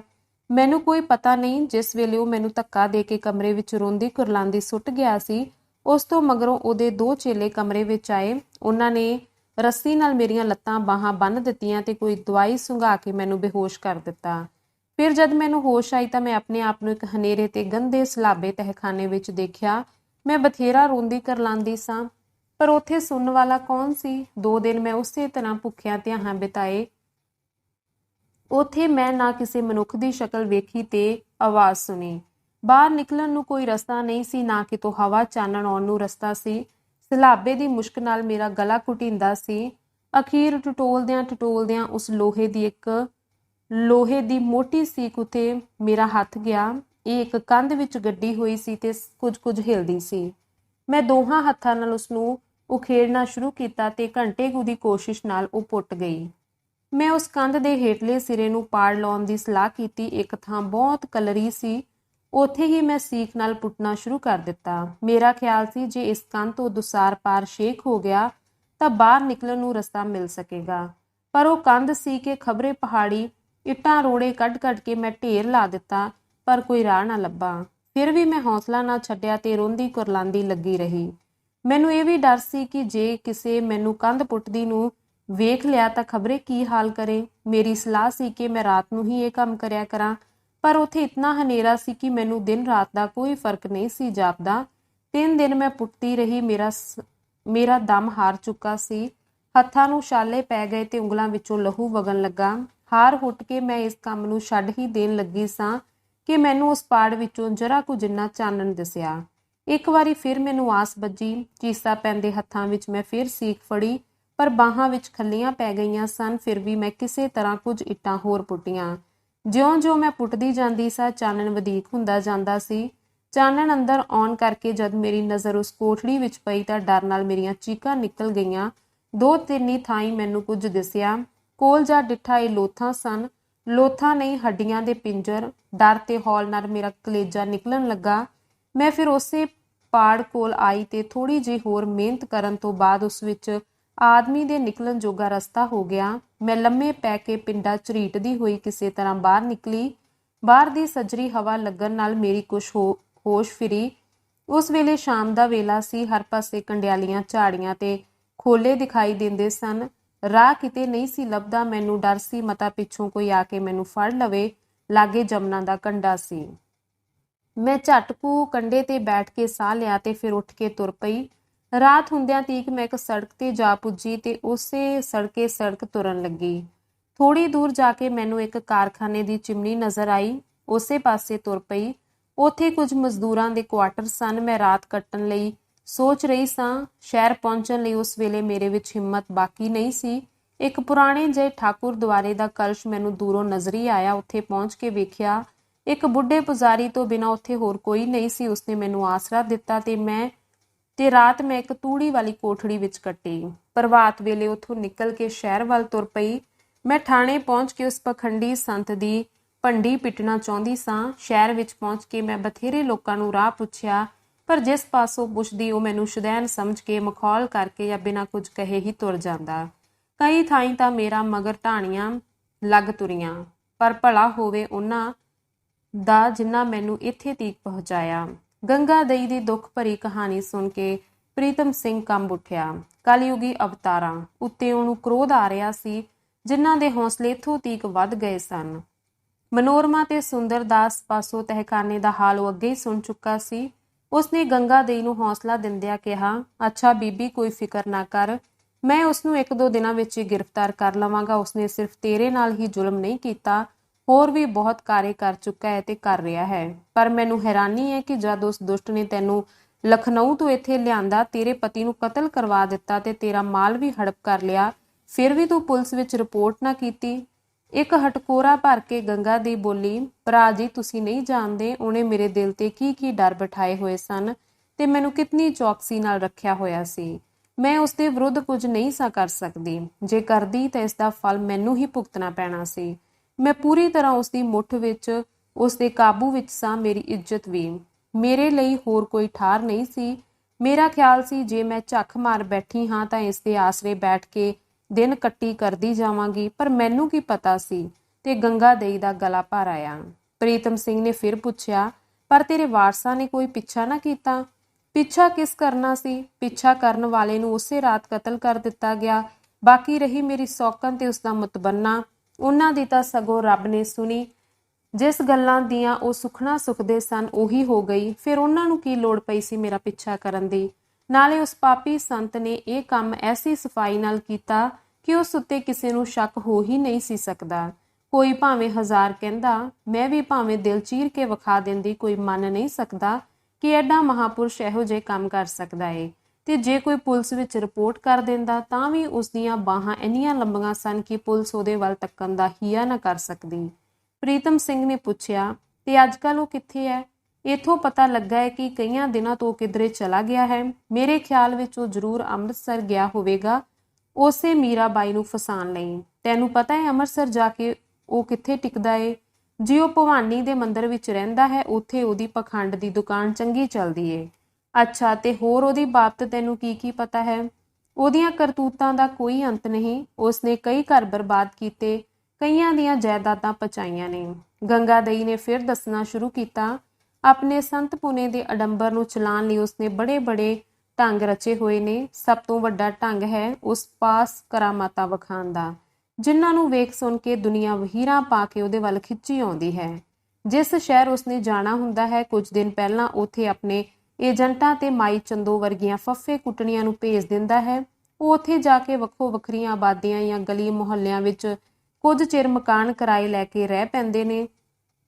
ਹਰ ਵੇਲੇ ਉਹ ਇਸ ਟੋਹ ਵਿੱਚ ਲੱਗੇ ਰਹਿੰਦੇ ਨੇ ਕਿ ਕਿਹੜੀ ਜਨਾਨੀ ਨੂੰ ਬਾਲ ਬੱਚਾ ਨਹੀਂ ਹੁੰਦਾ, ਕਿਹੜੇ ਘਰ ਵਿੱਚ ਨੌ ਸੱਸ ਦੀ ਲੜਾਈ ਰਹਿੰਦੀ ਹੈ, ਕਿਹੜਾ ਖਸਮ ਵਹੁਟੀ ਨਾਲ ਲੜਦਾ ਰਹਿੰਦਾ ਹੈ, ਕਿਹੜੇ ਆਦਮੀ ਦਾ ਕੰਮ ਕਰ ਘਾਟੇ ਵਿੱਚ ਜਾ ਰਿਹਾ ਹੈ। ਇਸ ਤੋਂ ਛੋਟ ਉਹਨਾਂ ਦੀ ਇਸ ਗੱਲ ਵੱਲ ਵੀ ਤੱਕ ਰਹਿੰਦੀ ਹੈ ਕਿ ਕਿਸ ਦੀ ਨੌ ਧੀ ਮੁਟਿਆਰ ਤੇ ਸਭ ਤੋਂ ਸੋਹਣੀ ਹੈ। ਸਭਨਾਂ ਦੀ ਖੋਜ ਪੜਤਾਲ ਕਰਕੇ ਜਿੰਨੇ ਲੋਕਾਂ ਦੇ ਹਾਲ ਉਹਨਾਂ ਦਲਾਲਾਂ ਨੂੰ ਮਾਲੂਮ ਹੋ ਜਾਂਦੇ ਨੇ, ਉਹਨਾਂ ਦੇ ਪੂਰੇ ਪਤੇ, ਉਹਨਾਂ ਦੇ ਰਿਸ਼ਤੇਦਾਰਾਂ ਦੇ ਨਾਂ ਤੇ ਵਰਤਾਓ, ਉਹਨਾਂ ਦੀਆਂ ਹੋਰ ਕਈ ਗੁਪਤ ਪ੍ਰਗਟ ਗੱਲਾਂ ਜਿਨ੍ਹਾਂ ਦਾ ਉਹਨਾਂ ਨੂੰ ਆਂਢ ਗੁਆਂਢ ਤੋਂ ਪਤਾ ਲੱਗਦਾ ਹੈ, ਵੇਰਵੇ ਨਾਲ ਸੰਤ ਨੂੰ ਲਿਖ ਕੇ ਭੇਜਦੇ ਰਹਿੰਦੇ ਨੇ। ਇਸ ਤੋਂ ਮਗਰੋਂ ਜਦ ਸੰਤ ਉਸ ਸ਼ਹਿਰ ਵਿੱਚ ਜਾਂਦਾ ਹੈ ਤਾਂ ਉਸਦੇ ਉਹ ਏਜੰਟ ਉਹਨਾਂ ਹੀ ਮਰਦਾਂ ਤੀਵੀਆਂ ਦੇ ਕੰਨਾਂ ਵਿੱਚ ਕਿਸੇ ਨਾ ਕਿਸੇ ਢੰਗ ਨਾਲ ਸੰਤ ਦੀ ਭਿਣਕ ਪਾ ਦਿੰਦੇ ਨੇ ਤੇ ਕੋਲੋਂ ਮਸਾਲੇ ਲਾ ਕੇ ਉਸਦੀਆਂ ਜਾਰੀ ਕਰਾਮਾਤਾਂ ਦੇ ਹਾਲ ਦੱਸਣੇ ਸ਼ੁਰੂ ਕਰ ਦਿੰਦੇ ਨੇ। ਉਹਨਾਂ ਨੂੰ ਕਹਿੰਦੇ ਨੇ, ਤੁਸੀਂ ਜੋ ਕੁਝ ਦਿਲ ਵਿੱਚ ਧਾਰ ਕੇ ਜਾਓਗੇ ਸੰਤ ਦੱਸ ਦੇਣਗੇ।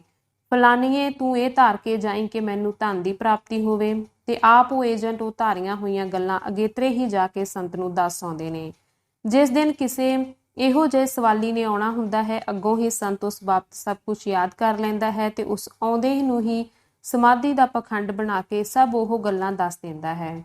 ਸੁਣਨ ਵਾਲਿਆਂ ਨੂੰ ਸਭ ਕੁਝ ਠੀਕ ਜਾਪਦਾ ਹੈ ਤੇ ਉਹ ਤਨ ਮਨ ਨਾਲ ਉਹਦੇ ਸ਼ਰਧਾਲੂ ਬਣ ਜਾਂਦੇ ਨੇ। ਇਸ ਤੋਂ ਛੋਟੇ ਇੱਕ ਕਰਾਮਾਤ ਉਹਦੀ ਬਹੁਤ ਮਸ਼ਹੂਰ ਹੈ, ਸਰਦਈ ਮਿੱਠੀ ਕਰਨ ਦੀ।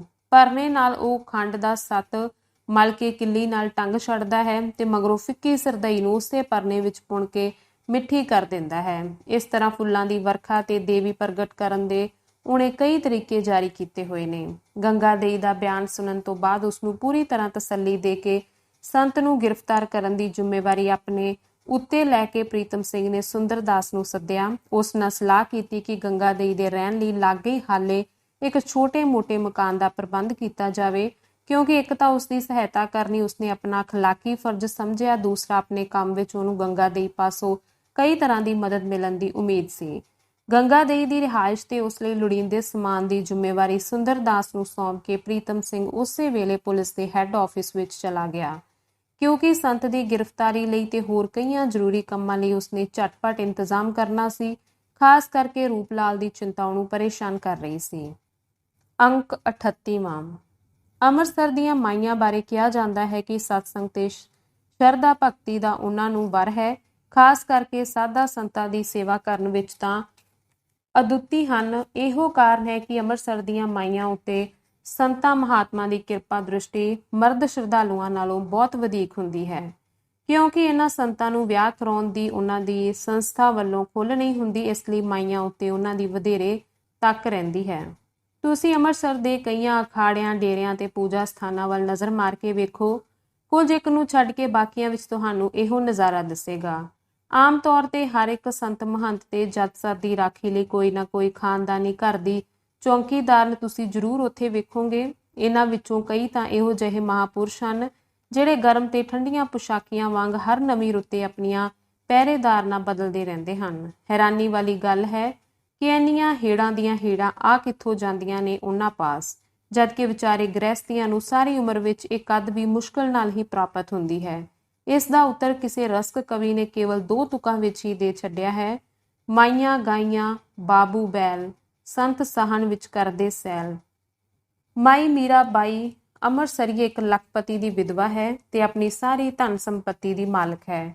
ਇਹੋ ਕਾਰਨ ਹੈ ਕਿ ਸੰਤ ਓਂਕਾਰ ਨਾਥ ਦੀ ਉਸ ਉੱਤੇ ਖਾਸ ਕਿਰਪਾ ਹੋ ਗਈ ਹੈ। ਮਾਈ ਦਾ ਅਸਲ ਨਾਮ ਬਿਦਰੋ ਹੈ, ਪਰ ਸੰਤਾਂ ਨੇ ਉਸਨੂੰ ਮੀਰਾ ਬਾਈ ਦਾ ਖਿਤਾਬ ਦਿੱਤਾ ਹੋਇਆ ਹੈ, ਜਿਸ ਕਰਕੇ ਸਭ ਲੋਕੀ ਉਸਨੂੰ ਇਸੇ ਨਾਂ ਨਾਲ ਬੁਲਾਉਂਦੇ ਹਨ। ਸੰਤਾਂ ਦੀ ਰੰਗਤ ਦਾ ਫਲਰੂਪ ਮੀਰਾ ਬਾਈ ਦਾ ਮਨ ਮੋਹ ਮਾਇਆ ਵੱਲੋਂ ਉਪਰਾਮ ਹੋ ਗਿਆ। ਹਰ ਵੇਲੇ ਭਗਵਾਨ ਭਗਤੀ ਵਿੱਚ ਲੀਨ ਰਹਿੰਦੀ ਹੈ। ਸੰਤਾਂ ਉੱਤੇ ਮੀਰਾ ਬਾਈ ਨੂੰ ਇੰਨੀ ਸ਼ਰਧਾ ਹੋ ਗਈ ਹੈ ਕਿ ਉਹ ਆਪਣਾ ਸਰਬੰਸ ਉਹਨਾਂ ਦੇ ਚਰਨਾਂ ਤੋਂ ਨਿਸ਼ਾਵਰ ਕਰਨ ਨੂੰ ਤਿਆਰ ਹੈ, ਕਿਉਂਕਿ ਸੰਤਾਂ ਦੀਆਂ ਜਿਹੜੀਆਂ ਜ਼ਾਹਰਾਂ ਕਰਾਮਾਤਾਂ ਮੀਰਾ ਬਾਈ ਨੇ ਵੇਖੀਆਂ ਹਨ ਉਹ ਸ਼ਾਇਦ ਅੱਜ ਤੀਕ ਹੋਰ ਕਿਸੇ ਨੂੰ ਵੇਖਣੀਆਂ ਨਸੀਬ ਨਹੀਂ ਹੋਈਆਂ। ਇਨ੍ਹਾਂ ਕਰਾਮਾਤਾਂ ਦਾ ਇਤਿਹਾਸ ਵੀ ਅਜੀਬ ਹੈ। ਅਰਥਾਤ ਸੰਤਾਂ ਨੇ ਆਪਣਾ ਇੱਕ ਇਤਬਾਰੀ ਚੇਲਾ, ਜਿਸ ਦਾ ਨਾਂ ਚੇਤ ਸਿੰਘ ਹੈ, ਚੋਖੇ ਚਿਰ ਤੋਂ ਰਸੋਈਏ ਦੇ ਰੂਪ ਵਿੱਚ ਮੀਰਾ ਬਾਈ ਪਾਸ ਨੌਕਰ ਰਖਾਇਆ ਹੋਇਆ ਹੈ। ਅਸਲ ਵਿੱਚ ਇਹ ਚੇਤ ਸਿੰਘ ਸੰਤਾਂ ਦਾ ਸੂਹੀਆ ਹੈ। ਸੰਤਾਂ ਨੇ ਉਸ ਦੇ ਜਿੰਮੇ ਇਹ ਕੰਮ ਲਾਇਆ ਹੋਇਆ ਸੀ ਕਿ ਮੀਰਾ ਬਾਈ ਦੇ ਹਰ ਇੱਕ ਕੰਮ ਉੱਤੇ, ਹਰ ਇੱਕ ਗੱਲ ਉੱਤੇ ਪੂਰੀ ਨਿਗਰਾਨੀ ਰੱਖੇ। ਸਵੇਰ ਤੋਂ ਲੈ ਕੇ ਰਾਤ ਤੱਕ ਮੀਰਾ ਬਾਈ ਜੋ ਕੰਮ ਕਰਦੀ ਹੈ, ਜਿਸ ਨੂੰ ਮਿਲਦੀ ਜਾਂ ਜਿਹੜੀ ਗੱਲ ਕਥ ਕਰਦੀ, ਚੇਤ ਸਿੰਘ ਰੋਜ਼ ਦੇ ਰੋਜ਼ ਚਿੱਠੀ ਰਾਹੀਂ ਦਿੱਲੀ ਵਿੱਚ ਬੈਠੇ ਸੰਤਾਂ ਨੂੰ ਲਿਖ ਘੱਲਦਾ। ਮੀਰਾ ਬਾਈ ਵੀ ਉਸ ਉੱਤੇ ਪੂਰਾ ਇਤਬਾਰ ਕਰਦੀ ਸੀ। ਇੱਥੋਂ ਤੱਕ ਕਿ ਬਹੁਤ ਸਾਰੇ ਘਰੋਗੀ ਕੰਮਾਂ ਵਿੱਚ ਵੀ ਉਹ ਉਸ ਦੀ ਸਲਾਹ ਲੈ ਲਿਆ ਕਰਦੀ ਸੀ। ਉਧਰ ਦਿੱਲੀ ਬੈਠੇ ਹੋਏ ਸੰਤ ਕੀ ਕਰਦੇ ਸਨ? ਚੇਤ ਸਿੰਘ ਦੀਆਂ ਚਿੱਠੀਆਂ ਦੇ ਆਧਾਰ ਤੇ ਉਹ ਮੀਰਾ ਬਾਈ ਨੂੰ ਆਪਣੀ ਕਰਾਮਾਤ ਦਾ ਬਲ ਦਰਸਾਉਣ ਲਈ ਲਿਖ ਦਿੰਦੇ। ਅੱਜ ਫਲਾਣੇ ਵੇਲੇ ਤੂੰ ਰੋਟੀ ਖਾਧੀ, ਫਲਾਣੇ ਵੇਲੇ ਤੇਰੇ ਘਰ ਫਲਾਣੀ ਇਸਤਰੀ ਜਾਂ ਮਰਦ ਆਇਆ, ਉਸ ਨਾਲ ਤੂੰ ਉਹ ਗੱਲਾਂ ਕੀਤੀਆਂ ਤੇ ਅੱਗੋਂ ਤੈਨੂੰ ਉੱਤਰ ਮਿਲਿਆ। ਸੰਤਾਂ ਦੀਆਂ ਨਿੱਤ ਦੀਆਂ ਕਰਾਮਾਤਾਂ ਵੇਖ ਕੇ ਮੀਰਾ ਬਾਈ ਉਹਨਾਂ ਨੂੰ ਪ੍ਰਤੱਖ ਸ਼ਿਵਾ ਦਾ ਅਵਤਾਰ ਸਮਝਦੀ ਸੀ, ਜਿਹੜੇ ਚਿੱਠੀਆਂ ਦੁਆਰਾ ਉਸਨੂੰ ਧਰਮ ਉਪਦੇਸ਼ ਦੇਣ ਤੋਂ ਛੁੱਟ ਉਸਦੇ ਕੰਮਾਂ ਦਾ ਵੀ ਸੈਂਕੜੇ ਮੀਲਾਂ ਤੋਂ ਬੈਠੇ ਪਤਾ ਦੇ ਦਿੰਦੇ ਸਨ। ਇਸ ਤੋਂ ਛੁੱਟ ਸੰਤਾਂ ਨੇ ਮੀਰਾ ਬਾਈ ਉੱਤੇ ਇੱਕ ਹੋਰ ਤਰ੍ਹਾਂ ਦਾ ਪੱਟੂ ਵੀ ਪਾਉਣਾ ਸ਼ੁਰੂ ਕੀਤਾ ਹੋਇਆ ਸੀ। ਉਹ ਕਦੇ ਕਦਾਈ ਇਹ ਵੀ ਲਿਖ ਘੱਲਦੇ ਸਨ, ਅੱਜ ਰਾਤੀ ਸਾਨੂੰ ਤੇਰੇ ਸਵਰਗਵਾਸੀ ਪਤੀ ਦਾ ਦਰਸ਼ਨ ਹੋਇਆ। ਉਸਨੇ ਜ਼ਬਰਦਸਤ ਖਾਹਿਸ਼ ਪ੍ਰਗਟ ਕੀਤੀ ਕਿ ਮੇਰੀ ਇਸਤਰੀ ਨੂੰ ਕਹੋ ਕਿ 1 ਲੱਖ ਰੁਪਈਆ ਖਰਚ ਕਰਕੇ ਹਰ ਕੀ ਪੌੜੀ ਉੱਤੇ ਮੇਰੀ ਯਾਦਗਾਰ ਵਿੱਚ ਇੱਕ ਸ਼ਿਵ ਮੰਦਰ ਬਣਾਵੇ। ਮੀਰਾ ਬਾਈ ਸੰਤਾਂ ਦਾ ਹੁਕਮ ਮੰਨਣ ਨੂੰ ਲਗਭਗ ਤਿਆਰ ਸੀ, ਪਰ ਇਸ ਕੰਮ ਵਿੱਚ ਹੁਣ ਤੀਕ ਕੁਝ ਢਿੱਲ ਮਾਠੀ ਪੈਂਦੀ ਗਈ ਤੇ ਇਹੋ ਢਿੱਲ ਮਾਠੀ ਸੰਤਾਂ ਲਈ ਅਸਹਿ ਹੋ ਉੱਠੀ ਸੀ। ਅੰਤ ਉਹਨਾਂ ਇੱਕ ਦਿਨ ਮੀਰਾ ਬਾਈ ਨੂੰ ਇੱਥੋਂ ਤੀਕ ਲਿਖ ਦਿੱਤਾ ਕਿ ਅੱਜ ਰਾਤੀ ਫਿਰ ਮੈਨੂੰ ਤੇਰੇ ਪਤੀ ਦਾ ਦਰਸ਼ਨ ਹੋਇਆ। ਉਹ ਕਹਿੰਦਾ ਮੇਰੀ ਆਤਮਾ ਨਰਕ ਵਿੱਚ ਸੜ ਰਹੀ ਹੈ। ਜੇ ਮੇਰੀ ਇਸਤਰੀ ਮੇਰਾ ਸਵਰਗਵਾਸ ਕਰਾਉਣਾ ਚਾਹੁੰਦੀ ਹੈ ਤਾਂ ਛੇਤੀ ਤੋਂ ਛੇਤੀ ਮੰਦਰ ਦਾ ਕੰਮ ਸਿਰੇ ਚੜਾਵੇ। ਜਿਸ ਦਿਨ ਮੀਰਾ ਬਾਈ ਮੰਦਰ ਬਣਾਉਣ ਦਾ ਸੰਕਲਪ ਕਰੇਗੀ, ਉਸੇ ਦਿਨ ਮੈਂ ਸਵਰਗ ਵਿੱਚ ਉਸ ਨੂੰ ਆਪਣੀ ਤਸਵੀਰ ਭੇਜਾਂਗਾ, ਜਿਹੜੀ ਆਪਣੇ ਆਪ ਹੀ ਉਸਦੇ ਸੌਣ ਕਮਰੇ ਵਿੱਚ ਮੰਜੇ ਦੀ ਸਰਾਂਦੀ ਮੌਜੂਦ ਹੋਵੇਗੀ। ਇਸੇ ਵੇਲੇ ਸੰਤਾਂ ਨੇ ਮੀਰਾ ਬਾਈ ਦੇ ਪਤੀ ਦੀ ਇੱਕ ਤਸਵੀਰ ਚੇਤ ਸਿੰਘ ਨੂੰ ਭੇਜ ਦਿੱਤੀ। ਮਾਈ ਦੇ ਪਤੀ ਦੀ ਫੋਟੋ ਉਹਨਾਂ ਪਹਿਲਾਂ ਹੀ ਪ੍ਰਾਪਤ ਕਰ ਲਈ ਹੋਈ ਸੀ। ਨਾਲ ਹੀ ਉਹਨਾਂ ਉਸ ਨੂੰ ਚੇਤਾਵਨੀ ਕਰ ਦਿੱਤੀ ਕਿ ਜਿਸ ਦਿਨ ਮੀਰਾ ਬਾਈ ਮੰਦਰ ਬਣਵਾਉਣ ਦਾ ਸੰਕਲਪ ਕਰੇ, ਉਸੇ ਰਾਤ ਲੁਕਵੇਂ ਢੰਗ ਨਾਲ ਉਹ ਉਸਦੇ ਕਮਰੇ ਵਿੱਚ ਤਸਵੀਰ ਰੱਖ ਦੇਵੇ। ਸੋ ਅਜਿਹਾ ਹੀ ਹੋਇਆ। ਸੰਤਾਂ ਦੀ ਚਿੱਠੀ ਜਿਸ ਸ਼ਾਮ ਆਈ, ਉਸ ਵੇਲੇ ਮੀਰਾਬਾਈ ਚੇਤ ਸਿੰਘ ਨੂੰ ਨਾਲ ਲੈ ਕੇ ਸ਼ਿਵਾ ਦੇ ਮੰਦਰ ਵਿੱਚ ਚਲੀ ਗਈ ਤੇ ਸ਼ਿਵ ਜੀ ਮਹਾਰਾਜ ਦੀ ਮੂਰਤੀ ਅੱਗੇ ਖੜੀ ਹੋ ਕੇ ਹੱਥ ਜੋੜ ਕੇ ਬੋਲੀ, ਹੇ ਕੈਲਾਸ਼ਪਤੀ, ਮੈਂ ਤੇਰੇ ਸਾਹਮਣੇ ਪ੍ਰਣ ਕਰਦੀ ਹਾਂ ਕਿ ਆਪਣੇ ਪਤੀ ਜੀ ਦੀ ਯਾਦ ਵਿੱਚ 1 ਲੱਖ ਰੁਪਏ ਦੀ ਲਾਗਤ ਨਾਲ ਹਰਿਦੁਆਰ ਵਿੱਚ ਤੁਹਾਡਾ ਮੰਦਰ ਬਣਵਾਵਾਂਗੀ। ਰਾਤ ਸੌਂ ਕੇ ਜਦ ਮੀਰਾਬਾਈ ਸਵੇਰੇ ਉੱਠੀ ਤਾਂ ਉਸਦੇ ਸਰਹਾਣੇ ਹੇਠ ਤਸਵੀਰ ਮੌਜੂਦ ਸੀ। ਉਸਨੇ ਗਦਗਦ ਹੋ ਕੇ ਗਲ ਪੱਲਾ ਪਾ ਕੇ ਤਸਵੀਰ ਨੂੰ ਨਮਸਕਾਰ ਕੀਤੀ, ਨਾਲ ਹੀ ਆਪਣੇ ਗੁਰੂਦੇਵ ਜੀ ਨੂੰ ਵੀ, ਜਿਨ੍ਹਾਂ ਦੀ ਕਿਰਪਾ ਨਾਲ ਉਸਨੂੰ ਪਤੀ ਦੇ ਦਰਸ਼ਨ ਹੋਏ ਸਨ। ਤਸਵੀਰ ਵਿੱਚ ਸਵਰਗ ਦਾ ਦ੍ਰਿਸ਼ ਦਰਸਾਇਆ ਹੋਇਆ ਸੀ, ਜਿਸ ਦੇ ਬੂਹੇ ਤੋਂ ਬਾਹਰ ਖੜਾ ਉਸਦਾ ਪਤੀ ਅੰਦਰ ਜਾਣ ਲਈ ਗੋਡੇ ਟੇਕ ਕੇ ਪ੍ਰਾਰਥਨਾ ਕਰ ਰਿਹਾ ਸੀ। ਇਸ ਤੋਂ ਬਾਅਦ ਮੀਰਾਬਾਈ ਨੇ ਸੰਤਾਂ ਨੂੰ ਉਸੇ ਵੇਲੇ ਚਿੱਠੀ ਲਿਖੀ, ਮਹਾਰਾਜ, ਤੁਸੀਂ ਪਹਿਲੀ ਗੱਡੀ ਚਲੇ ਆਓ ਤੇ ਰੁਪਈਆ ਲੈ ਜਾ ਕੇ ਹਰਿਦੁਆਰ ਵਿੱਚ ਮੰਦਰ ਦਾ ਕੰਮ ਸ਼ੁਰੂ ਕਰਵਾ ਦਿਓ। 60,000 ਰੁਪਈਆ ਮੇਰਾ ਬੈਂਕ ਵਿੱਚ ਜਮ੍ਹਾਂ ਹੈ, ਬਾਕੀ ਮੈਂ ਹਵੇਲੀ ਵੇਚ ਕੇ ਦਿਨਾਂ ਵਿੱਚ ਹੀ ਪੂਰਾ ਕਰ ਦਿਆਂਗੀ। ਤਸਵੀਰ ਵਾਲੀ ਸੰਤਾਂ ਦੀ ਭਵਿੱਖਬਾਣੀ ਦਾ ਪ੍ਰਤੱਖ ਨਜ਼ਾਰਾ ਵੇਖ ਕੇ ਮੁਹੱਲੇ ਦੀਆਂ ਮਾਈਆਂ ਸੰਤਾਂ ਦੇ ਦਰਸ਼ਨਾਂ ਨੂੰ ਉੱਠ ਨੱਸੀਆਂ। ਉਹ ਅੰਮ੍ਰਿਤਸਰ ਇਸ ਇਰਾਦੇ ਨਾਲ ਪਹੁੰਚੇ ਸਨ ਕਿ 1-2 ਦਿਨਾਂ ਵਿੱਚ ਕੰਮ ਕਰਕੇ ਮੁੜ ਜਾਣਗੇ, ਪਰ ਹਵੇਲੀ ਵੇਚਣ ਲਈ ਦਲਾਲਾਂ ਦੀ ਨੱਠੋ ਭੱਜੀ ਤੋਂ ਛੁੱਟ ਇੱਕ ਰੁਕਾਵਟ ਇਹ ਆ ਪਈ, ਰਜਿਸਟਰਾਰ ਦੀ ਕਚਹਿਰੀ ਵਿੱਚ ਕੁਝ ਛੁੱਟੀਆਂ ਸਨ, ਜਿਸ ਕਰਕੇ ਮਜਬੂਰਨ ਹੋਰ ਕੁਝ ਦਿਨਾਂ ਲਈ ਸੰਤਾਂ ਨੂੰ ਠਹਿਰਨਾ ਪਿਆ। ਮੀਰਾਬਾਈ ਸੰਤਾਂ ਦੇ ਦਰਸ਼ਨਾਂ ਨਾਲ ਨਿਹਾਲ ਹੋ ਰਹੀ ਸੀ ਤੇ ਨਾਲ ਲੱਗਦੀ ਅੰਮ੍ਰਿਤਸਰ ਦੀ ਸੰਗਤ ਵੀ। 8 ਪਹਿਰ ਸਤਸੰਗ ਦੀ ਲੜੀ ਲੱਗੀ ਰਹਿੰਦੀ, ਚੜਾਵੇ ਚੜ੍ਹਦੇ ਰਹਿੰਦੇ, ਮੁਰਾਦਾਂ ਮੰਗਣ ਵਾਲਿਆਂ ਦੀ ਭੀੜ ਲੱਗੀ ਰਹਿੰਦੀ। ਸੰਤ ਕਥਾ ਦੇ ਵਕਤੋਂ ਛੁੱਟ ਅਕਸਰ ਸਮਾਧੀ ਵਿੱਚ ਰਹਿੰਦੇ ਸਨ। ਮੁਸ਼ਕਲ ਨਾਲ ਹੀ ਕੋਈ ਸੁਭਾਗੀ ਘੜੀ ਹੁੰਦੀ ਜਦੋਂ ਉਹਨਾਂ ਦੀ ਸਮਾਧੀ ਖੁੱਲਦੀ। ਅੱਜ ਮੰਦਰ ਵਿੱਚ ਉਚੇਚੀ ਧੂਮ-ਧਾਮ ਸੀ। ਵਿਹੜੇ ਵਿੱਚ ਲੱਗਾ ਹੋਇਆ ਸਾਹਿਬਾਨ ਸੰਗਤ ਨਾਲ ਭਰਿਆ ਹੋਇਆ ਸੀ। ਸਿੰਘਾਸਨ ਤੇ ਬੈਠੇ ਸੰਤ ਆਪਣੀ ਅੰਮ੍ਰਿਤ ਕਥਾ ਨਾਲ ਸਰੋਤਿਆਂ ਨੂੰ ਨਿਹਾਲ ਕਰ ਰਹੇ ਸਨ। ਇਸ ਵੇਲੇ ਪ੍ਰਸੰਗ ਸ਼ੁਰੂ ਸੀ। संसार के दुख जो हैं सो कल्पना मात्र होते हैं, हरि के भक्तों को इनका कोई प्रभाव नहीं व्यापता, क्योंकि दुखा सुखा का संबंध जो है सो पंचभूतक शरीर दे नाल है, परंतु जिन्ना मनुखा को संतां की कृपा से ज्ञान की प्राप्ति हो जाती है, उनका इस शरीर के नाल जो है सो मोह नहीं रहता। बड़े ते बड़ा कष्ट भी उनको जो है सो डुलायमान नहीं कर सकता। उनकी लिव जो है सो प्रभु के चरणों में जुड़ जाती है। अधिभूतक, अधिवैदिक और अध्यात्मिक आदि तीनों ताप जो है सो। ਤੇ ਉਹਨਾਂ ਦਾ ਉਚਾਰਨ ਗਲੇ ਵਿੱਚ ਹੀ ਰੋਕਿਆ। ਜਦ ਪਿਛਲੇ ਪਾਸਿਓਂ ਅਸ਼ੋਪਲੇ ਹੀ ਚੇਤ ਸਿੰਘ ਨੇ ਇੱਕ ਚਿੱਠੀ ਉਹਨਾਂ ਨੂੰ ਫੜਾਈ, ਜਿਹੜੀ ਸ਼ਾਇਦ ਹੁਣੇ ਹੀ ਦਿੱਲੀੋਂ ਆਈ ਸੀ। ਪਹਿਲੀਆਂ 2 ਸਤਰਾਂ ਗੰਗਾ ਦੇ ਗੁਪਤਗੜ ਵਿੱਚੋਂ ਨਿਕਲ ਗਈ, ਮਨੋਰਮਾ ਨਦੀ ਵਿੱਚ ਛਾਲ ਮਾਰ ਕੇ ਮਰ ਗਈ ਤੇ ਨਜ਼ਰ ਪੈਂਦਿਆਂ ਹੀ ਉਹਨਾਂ ਦਾ ਗਲਾ ਖੁਸ਼ਕ ਹੋ ਗਿਆ ਤੇ ਅੱਖਾਂ ਵਿੱਚ ਸਰੋਂ ਫੁੱਲ ਗਈ। ਹੱਥ ਕੰਬਣ ਲੱਗੇ ਤੇ ਮੁੜਕੇ ਨਾਲ ਉਹਨਾਂ ਦੇ ਭਗਵੇਂ ਕੱਪੜੇ ਭਿੱਜਣ ਲੱਗੇ। ਅੰਮ੍ਰਿਤ ਵਰਖਾ ਹੁੰਦੀ ਹੁੰਦੀ ਕਿਉਂ ਰੁਕ ਗਈ? ਸਰੋਤਿਆਂ ਦਾ ਧਿਆਨ ਇਸੇ ਗੱਲ ਵੱਲ ਖਿੱਚਿਆ ਗਿਆ। ਲੋਕੀ ਫਿਕਰਮੰਦ ਲਹਿਜੇ ਵਿੱਚ ਸੰਤਾਂ ਵੱਲ ਤੱਕਣ ਲੱਗੇ, ਪਰ ਸੰਤਾਂ ਨੇ ਕਿਸੇ ਵੱਲ ਧਿਆਨ ਨਾ ਦਿੱਤਾ। ਉਹ ਸਹਿਮੇ ਹੋਏ ਚੇਤ ਸਿੰਘ ਦੇ ਕੰਨ ਵਿੱਚ ਕੁਝ ਕਹਿ ਰਹੇ ਸਨ। ਇਸ ਤੋਂ ਪਿੱਛੋਂ ਚੇਤ ਸਿੰਘ ਕਾਲੇ ਕਾਲੇ ਕਦਮਾਂ ਨਾਲ ਬੈਠੋ ਲੋਕਾਂ ਨੇ ਵਿਚਾਲਿਓਂ ਲੰਬੀਆਂ ਲਾਂਘਾਂ ਪੁੱਟਦਾ ਹੋਇਆ ਕਥਾ ਮੰਡਪ ਵਿੱਚੋਂ ਬਾਹਰ ਨਿਕਲ ਗਿਆ। ਸੰਤ ਹੱਫ ਰਹੇ ਸਨ, ਸਭ ਨੂੰ ਫਿਕਰ ਪੈ ਗਿਆ। ਤਰ੍ਹਾਂ ਦੀਆਂ ਕੰਨਾਂ ਘੁਰਕੀਆਂ ਹੋਣ ਲੱਗੀਆਂ। ਅਖੀਰ ਸਿੰਘਾਸਨ ਦੇ ਲਾਗੇ ਖੜੇ ਇੱਕ ਪ੍ਰੇਮੀ ਦੀ ਆਵਾਜ਼ ਆਈ, ਸ਼੍ਰੀ 108 ਮਹਾਰਾਜ ਦੀ ਤਬੀਅਤ ਕੁਝ ਸੁਖਾਲੀ ਹੋ ਗਈ ਹੈ, ਕਿਉਂਕਿ ਕਈਆਂ ਦਿਨਾਂ ਦੀ ਅਖੰਡ ਸਮਾਧੀ ਕਰਕੇ ਸ਼੍ਰੀਮਾਨ ਜੀ ਦੇ ਦਿਮਾਗ ਵਿੱਚ ਕਮਜ਼ੋਰੀ ਆ ਗਈ ਹੈ। ਇਸ ਲਈ ਹੁਣ ਆਪ ਜੀ ਆਰਾਮ ਕਰਨਗੇ, ਬਾਕੀ ਕਥਾ ਕੱਲ ਹੋਵੇਗੀ। ਨਿਵਾਸ ਸਥਾਨ ਤੱਕ ਜਾਣ ਲਈ 2 ਪ੍ਰੇਮੀਆਂ ਨੇ ਆਪ ਜੀ ਨੂੰ ਦੋਹਾਂ ਬਾਹਾਂ ਤੋਂ ਫੜ ਕੇ ਉਠਾਇਆ, ਪਰ ਹਜੇ ਮਸੇ ਸਿੰਘਾਸਨ ਤੋਂ ਉਤਰੇ ਹੀ ਸਨ ਕਿ ਇੱਕ ਹੋਰ ਅਪਮਾਨ ਭਰੀ ਘਟਨਾ ਵਾਪਰ ਗਈ। ਹਜ਼ਾਰਾਂ ਮਾਈ ਭਾਈ ਦੇ ਧਿਆਨ ਨੂੰ ਕੁਝ ਲਾਲ ਪਗੜੀਏ ਸਿਪਾਹੀਆਂ ਤੇ ਇੱਕ ਖਾਕੀ ਪੋਸ਼ ਥਾਣੇਦਾਰ ਨੇ ਆਪਣੇ ਵੱਲ ਖਿੱਚ ਲਿਆ। ਦੂਜੇ ਹੀ ਪਾਲੇ ਜਮਾਤ ਅਗਾਂਹ ਵਧ ਆਈ ਤੇ ਥਾਣੇਦਾਰ ਨੇ ਵਾਰੰਟ ਦਾ ਕਾਗਜ਼ ਸਾਹਮਣੇ ਕਰਕੇ ਬੇਨਤੀ ਕੀਤੀ, ਮਹਾਰਾਜ ਜਰਾ ਹੱਥ ਨੂੰ ਉਰੇ ਕਰਨ ਦੀ ਖੇਚਲ ਕਰਨੀ। ਮੰਡਪ ਵਿੱਚ ਹਾਹਾਕਾਰ ਮਚ ਗਈ। ਕਲੂਕਾਲ ਨੂੰ ਤਾਰਨ ਹਾਰੇ ਸੰਤਾਂ ਦਾ ਇਤਨਾ ਅਪਮਾਨ, ਇਸ ਤੋਂ ਪਹਿਲਾਂ ਹੀ ਕਿ ਸੰਤਾਂ ਦੀਆਂ ਲੱਤਾਂ ਲੜਖੜਾ ਜਾਂਦੀਆਂ। 2 ਸਿਪਾਹੀਆਂ ਨੇ ਮੋਢੇ ਫੜੇ, ਤੀਜੇ ਨੇ ਉਹਨਾਂ ਦੇ ਦੋਹਾਂ ਹੱਥਾਂ ਵਿੱਚ ਹੱਥਕੜੀ ਪਹਿਨਾ ਦਿੱਤੀ। ਮਾਈ ਮੀਰਾਬਾਈ ਤਾਂ ਇਸ ਦ੍ਰਿਸ਼ ਨੂੰ ਵੇਖਦੀ ਹੀ ਬੇਹੋਸ਼ ਹੋ ਕੇ ਡਿੱਗ ਪਈ। ਆਪਣੇ ਗੁਰੂਦੇਵ ਦੀ ਇੰਨੀ ਅਵੱਗਿਆ ਨੂੰ ਉਹਦਾ ਦਿਲ ਕਿਵੇਂ ਸਹਾਰ ਸਕਦਾ ਸੀ? ਰੋਸ ਵਜੋਂ ਕਈਆਂ ਨੇ ਭੁੱਖ ਹੜਤਾਲ ਕਰ ਦਿੱਤੀ ਤੇ ਕਈਆਂ ਨੇ ਮਰਨ ਵਰਤ ਧਾਰਨ ਕਰ ਲਿਆ, ਪਰ ਸਰਕਾਰੀ ਕਰਮਚਾਰੀਆਂ ਨੂੰ ਇਹਨਾਂ ਗੱਲਾਂ ਦੀ ਪਰਵਾਹ ਹੀ ਨਹੀਂ ਸੀ। ਇਧਰ ਇਹ ਅਨਰਥ ਹੋਇਆ, ਉਧਰ ਇੱਕ ਹੋਰ ਪੁਲਿਸੀ ਦਸਤੇ ਨੇ ਮਾਈ ਮੀਰਾਬਾਈ ਦੇ ਘਰ ਦੀ ਤਲਾਸ਼ੀ ਸ਼ੁਰੂ ਕਰ ਦਿੱਤੀ। ਮੀਰਾਬਾਈ ਦੇ ਪਤੀ ਦੀ ਤਸਵੀਰ ਤੇ ਸੰਤਾਂ ਵੱਲੋਂ ਆਈਆਂ ਕੁਝ ਚਿੱਠੀਆਂ, ਜਿਨ੍ਹਾਂ ਨੂੰ ਮੀਰਾਬਾਈ ਨੇ ਬੜੀ ਸਾਂਭ ਨਾਲ ਰੱਖਿਆ ਹੋਇਆ ਸੀ, ਸਭ ਕਾਬੂ ਕਰ ਲਈਆਂ ਗਈਆਂ। ਧੰਨਵਾਦ।